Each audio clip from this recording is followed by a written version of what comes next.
Praise the Lord. Minute with God's word. నేటి దిన వాగ్దానము. కీర్తనలు 5:8 నీ నిత్యానుసారముగా నన్ను నడిపింపుము, నీ మార్గమును నాకు స్పష్టముగా కనపరచుము. మన పితరులకు సంభవించినట్లు మన జీవిత గమనంలో మనం కూడా కష్టాలను, శ్రమలను ఎదుర్కొంటాం. అపోస్తులుడైన పౌలు తన ప్రయాణంలో ఎన్నో శ్రమలను ఎదుర్కొన్నాడు.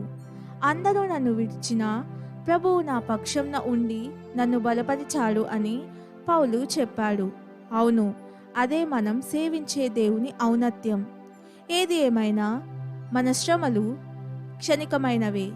దేవుడు మన కొరకు దాచి ఉంచిన నిత్య స్వాస్థ్యముకై మన దృష్టి సారిస్తే మన ప్రయాణం ఎంతో ఆనందదాయకం అవుతుంది.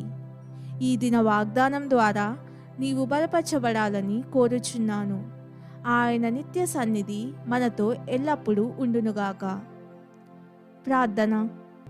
ప్రియ యేసయ్యా, నా కొరకు నీవు దాచి ఉంచిన అద్భుతమైన స్వాస్థ్యముకై వందనాలు.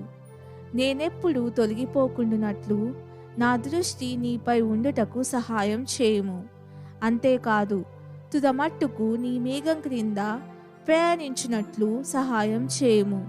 యేసు ప్రభుని నామంలో ప్రార్థిస్తున్నాను తండ్రి. ఆమెన్.